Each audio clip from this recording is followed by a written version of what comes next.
አንዳንድ ተማሪዎች ደከመኝ ሰለቸኝ ሳይሉ ጠንክረው እየሰሩና እያጠኑ ነገር ግን ዝቅተኛ ውጤት የሚያመጡት፣ ሌሎች ደግሞ ጠንክረው አጥንተው ወይም ብዙ ሳይደክሙ ከፍተኛ ውጤት የሚያስመዘግቡት ለምን እንደሆነ ጠይቀህ ታውቃለህ?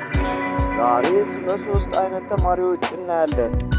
ለውጤት በሚታገሉና ከፍተኛ ውጤት በሚሰሩት መካከል ልዩነት የፈጠረው ነገር ምን እንደሆነ እንፈትሻለን። እስከ መጨረሻው አብራችሁ።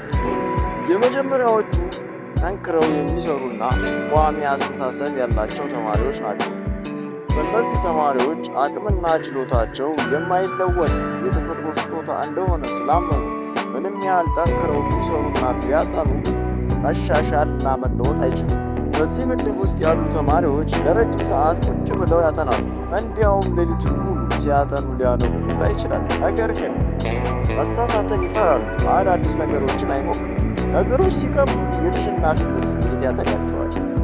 የፈለገውን ያህል ጥረት ቢያደርጉ ውጤታቸው ዝቅተኛ ሆኖ የሚቀረው ትኩረታቸው በሂደቱ ውስጥ በመማር ላይ ሳይሆን በውጤቱ ላይ ብቻ ስለሆነ ነው። ራስን በዚህ ምድብ ውስጥ ካገኘኸው ዋነኛው ሥራ አስተሳሰብህን መቀየር ነው።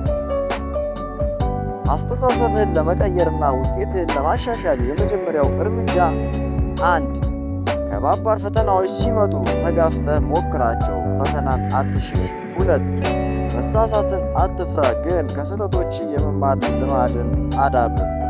3. ቀጣይነት ያለው ጥረትንና ሂደቱን እንደ የእድገት መንገድ ተመልከቱ። ውጤቱ ላይ ብቻ ሳይሆን ሂደቱ ወይም ፕሮሰሱ ላይ አተኩሩ፣ ምክንያቱም ውጤቱ የሚመጣው ሂደቱ ስለሆነ። ሁለተኛዎቹ ደግሞ የእድገት አስተሳሰብ ያላቸው ነገር ግን አነስተኛ ጥረት የሚያደርጉ ተማሪዎች ናቸው። እነዚህ ተማሪዎች ማንኛውንም ነገር መማርና ማሻሻል እንደሚችሉ ያምናሉ፣ ነገር ግን በተከታታይ ጠንክረው አይሰሩም ወይም በወጥነት ጥረት አያደርጉም። መሻሻል እንደሚችሉ ስለገባቸው በሚያደርጉት ትንሽ ጥረት መካከለኛ የሚባል ውጤት ያስመዘግባሉ። መካከለኛ ውጤት ለነሱ በቂ ነው።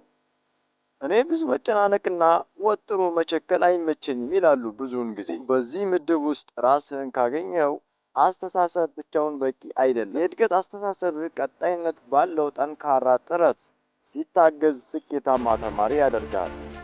ሶስተኛዎቹና አብዛኛውን ጊዜ የክፍሉ ሰቃይ የሆኑት የእድገት አስተሳሰብ እና ጠንክሮ የመስራት ልማድ ያላቸው ተማሪዎች ናቸው።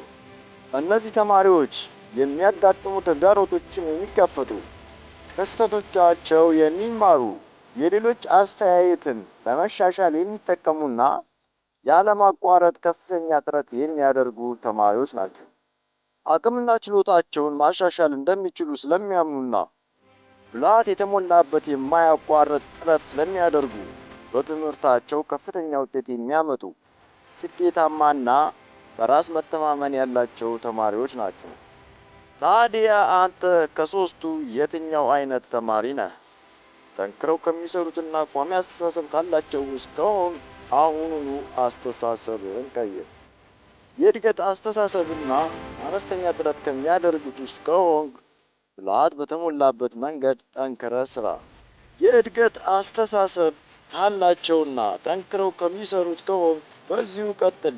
አንተ በትክክለኛው መንገድ ላይ ነህ።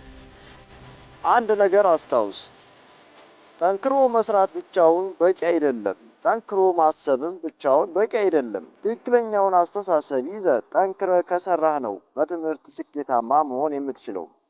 በትንሹ ከዛሬ ጀምረህ ራስ ላይ ስራ። ከዚያ ውጤትህን በተሻለ ሁኔታ መቀየር ትችላለህ።